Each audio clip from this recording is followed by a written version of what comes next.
At SIDRA, we wanted to find out how businesses make decisions about resolving their cross-border commercial disputes. So, we asked them. We conducted an international survey with respondents from 46 countries, both common law and civil law countries, and we followed this up with one-on-one interviews.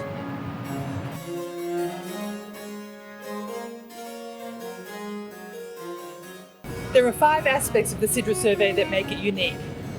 First, it's 100% user-centric. We were interested in the user experience, so we surveyed legal users, for example, external lawyers representing clients in dispute resolution, and also the corporate decision makers and in-house counsel, the client users as well. Second, we focused on the user experience and not just their preference. So everybody who answered in terms of their experience with dispute resolution mechanisms. Third, we focus on cross-border or international dispute resolution as distinct from domestic dispute resolution. Why? Because different considerations go into dispute resolution when you're looking at the international setting. Fourth, we recognise that dispute resolution occurs within an ecosystem. So the survey doesn't just focus on one dispute resolution mechanism, such as arbitration or litigation or mediation. Right? We asked people about their experience across the board of dispute resolution mechanisms, and we also look at hybrid or mixed mode dispute resolution as well. Finally, the survey has been distributed in the 6 languages of the United Nations. Why? Because we wanted to hear from as broad and diverse a demographic as possible.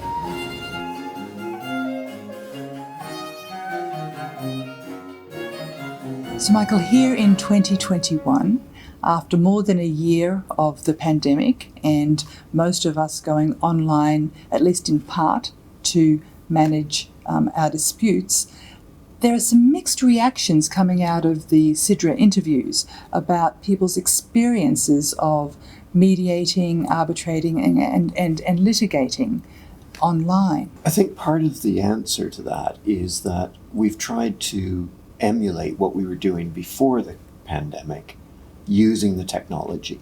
And what we haven't done is actually sat down and said, how do we adapt what we do to use the technology better?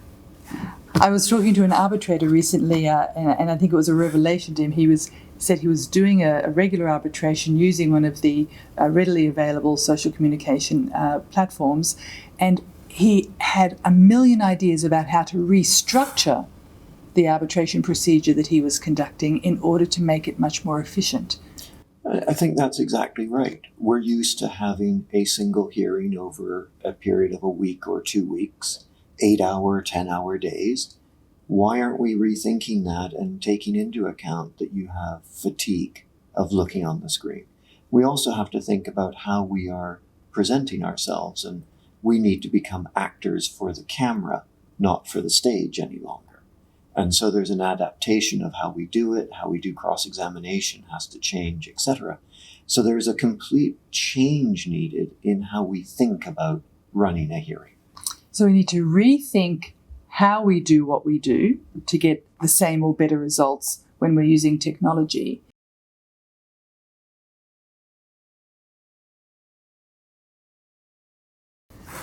The SIDRA survey showed, which probably comes as no surprise, that especially with litigation and arbitration, there was a high dissatisfaction with costs.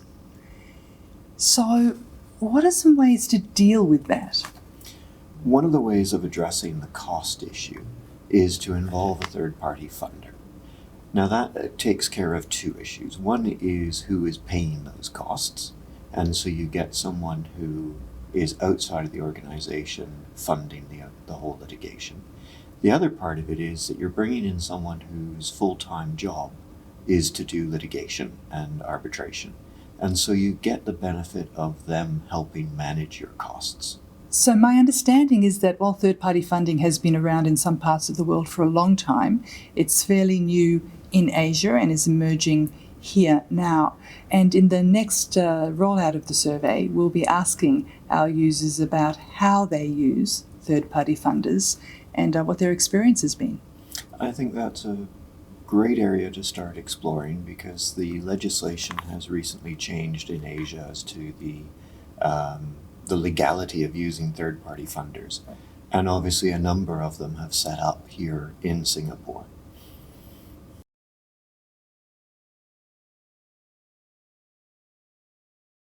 So in terms of hybrid processes, when mediation and arbitration are used together, the survey gave us some positive news. Users seem to be interested in using hybrids to get the best of both worlds, direct enforceability mechanisms and a process that focused on business relationship. But then when we conducted the interviews, a number of users indicated some uncertainty or even reluctance to embrace the use of hybrid dispute resolution mechanisms. What's your take on that? I think there's been some difficulties that users have encountered with the mechanisms that they've put in place.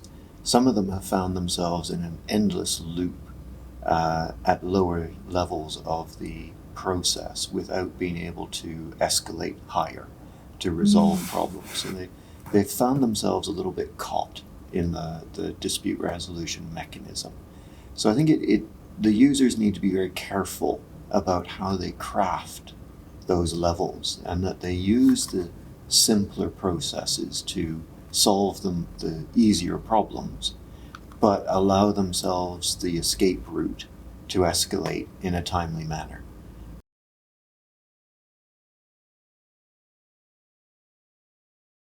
The SIDRA Survey 2020 received over 300 responses from across 46 jurisdictions.